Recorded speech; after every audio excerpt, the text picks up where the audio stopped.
नमस्कार। आज हम एक काफी विशिष्ट स्रोत पर बात करने वाले हैं और इस वीडियो में धनतेरस के लिए एक खास महा उपाय बताया गया है। महा उपाय? अच्छा। हाँ, और दावा ये है कि ये खास तौर पर व्यापारियों के लिए है, मतलब दुकानदारों के लिए।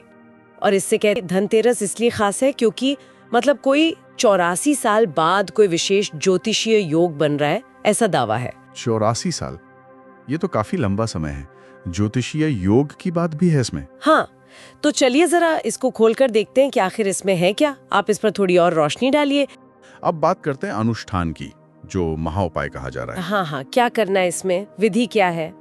इसमें 7 कपूर के टुकड़े हैं। 7 कपूर, ठीक है। एक मिट्टी का दिया, मतलब दिया, और एक जड़ी बूटी है, जटामानसी। जटामानसी, हाँ ये नाम सुना है। पूजा पाठ में इस्तेमाल होती है शायद। जी, होती है। कपूर, दिया, जटामानसी, ये सब पारंपरिक चीजें हैं जो अक्सर ऐसे अनुष्ठानों में काम आती हैं। और समय, इसे करना कब है? इसे 18 अक्टूबर की शाम को शुरू करना है। ठीक है, 18 अक्टूबर की शाम। और प्रक्रिया क्या है? प्रक्रिया यह है कि मिट्टी के दिए में पहले कपूर रखना है, फिर कपूर के ऊपर जटामानसी रखते समय एक मंत्र जपना है, ओम दुम दुर्गाये नमः। ओम दुम दुर्गाये नमः, ये तो माँ दुर्गा का मंत्र है। हाँ जी, माँ दुर्गा का मंत्र जाप करते हुए जटामानसी रखनी है कपूर पर और फिर उसे जला देना है। जला देना है, फिर जलाने के बाद जो धुनी उठेगी उसे पूरी दुकान या जो भी व्यवसाय की जगह है उसके हर कोने में दिखाना है। हर कोने में? हाँ, मतलब कोई कोना छूटना नहीं चाहिए। और जब सब कोनों में धुनी दे दी जाए तो उस जलते हुए दिए को मुख्य दरवाजे पर रख देना है। दरवाजे पे रखना है, ठीक है। तो ये बस एक दिन का काम है? नहीं, यहीं पर बात खत्म नहीं होती। लगातार 11 दिनों तक हर शाम। ओहो, 11 दिन लगातार, ये तो मतलब काफी डेडिकेशन चाहिए इसके लिए। मतलब रोज शाम को यही प्रक्रिया दोहरानी है और फिर 11वें दिन? हाँ, 11वें दिन क्या, उस सामग्री का क्या करना है जो दिए में होगी? 11वें दिन जब ये अनुष्ठान पूरा हो जाएगा तो दिए में जो भी राख या बची हुई सामग्री होगी उसे बहते हुए जल में प्रवाहित कर देना है। बहते जल में? ये भी कई रिवाजों में होता है, समापन के तौर पर। जी, शुद्धिकरण या समापन का प्रतीक मानते हैं इसे।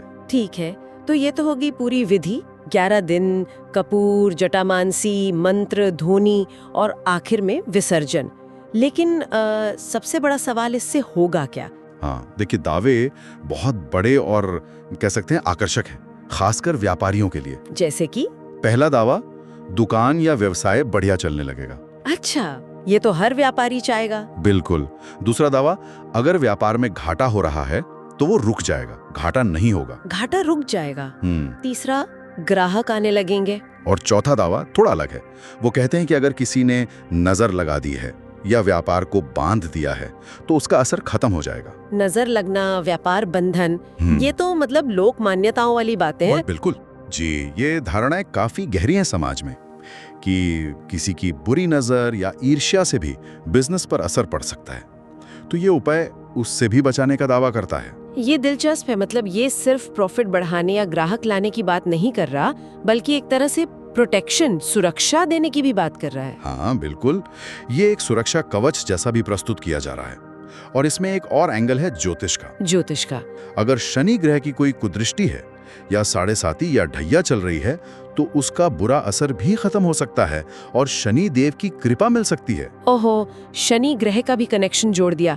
ये तो काफी अहम बात है क्योंकि ज्योतिष में शनि को कर्मफलदाता और कभी-कभी मुश्किलों से भी जोड़ा जाता है। जी, तो इस उपाय को शनि के प्रभाव से जोड़ना इसे एक और कह सकते हैं वजन देता है उन लोगों के लिए जो ज्योतिष में विश्वास रखते हैं।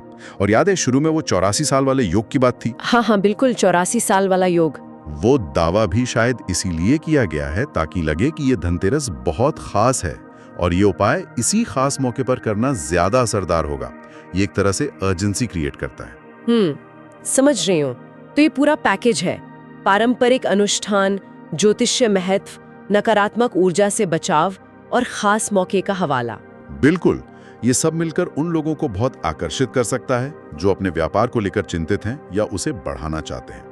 मतलब जोर देकर कहा गया है कि इस महा उपाय को भूलकर भी मिस मत करना, ऐसा कहा है। अच्छा, भूलकर भी मिस मत करना। जी, और सिर्फ खुद करने को नहीं कह रहे, बल्कि ये भी कह रहे हैं कि इसे दूसरे व्यापारी भाइयों के साथ, जानने वालों के साथ शेयर करो, उनको भी बताओ। मतलब जानकारी को फैलाना भी एक मकसद है। हाँ, जो अक्सर ऐसे वायरल कंटेंट या इस तरह की वीडियोस में देखा जाता है। यहाँ यहाँ एक सोचने वाली है। इस तरह के जो उपाय होते हैं, जिन्हें टोटका भी कह देते हैं लोग, ये हमारी संस्कृति में खासकर त्योहारों के समय काफी सुनने को मिलते हैं। और धनतेरस तो है ही धन समृद्धि का त्योहार। बिल्कुल सही कहा आपने।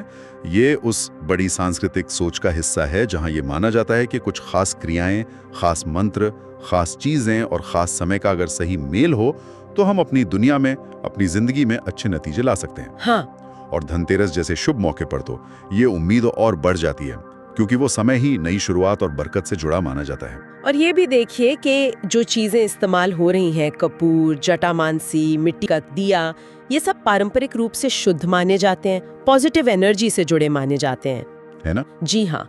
कपूर का जलना, धुआं उठना, ये सब शुद्धिकरण से जुड़ा है। जटामांसी भी एक जानी मानी जड़ी बूटी है। और मंत्र भी दुर्गा माँ का है, जो शक्ति और बाधाओं को हटाने वाली देवी मानी जाती हैं। हाँ? तो हर चीज का अपना एक सिंबॉलिक मतलब है इसमें। बिल्कुल ऐसा लगता है कि अनुष्ठान के हर हिस्से को एक खास मतलब दिया गया है। कपूर का जलना, धूनी का फैलना, मंत्र का जाप, फिर वो 11 दिनों की अवधि, ये सब मिलकर एक पूरा प्रभाव बनाने के लिए डिजाइन किया गया लगता है। हाँ, ये एक तरह से सिंबल्स के जरिए, रिचुअल्स के जरिए कॉस्मिक शक्तियों को आप कह ले प्रभावित करने की कोशिश है, इस विश्वास प्रणाली के हिसाब से। जी, उसी विश्वास ये दिखाता है कि कैसे कुछ लोग व्यापार में सफलता पाने या मुश्किलें दूर करने के लिए ऐसे पारंपरिक और आध्यात्मिक रास्ते अपनाते हैं। ये उनकी आस्था, उनके विश्वास का प्रतिबिंब है। और ये देखना भी दिलचस्प है कि आज के डिजिटल जमाने में YouTube जैसे प्लेटफॉर्म पर ऐसी जानकारी कितनी आसानी से फैल रही है। सही बात है।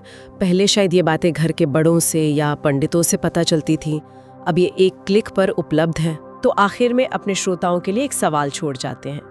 देखिए, इस तरह के अनुष्ठानों में अक्सर बहुत विशिष्ट सामग्री होती है, जैसे यहाँ जटामांसी है, कपूर है, एक निश्चित समय होता है, जैसे शाम का समय, 11 दिन, और तय क्रियाएं होती हैं, जैसे मंत्र पढ़ना, धूनी देना।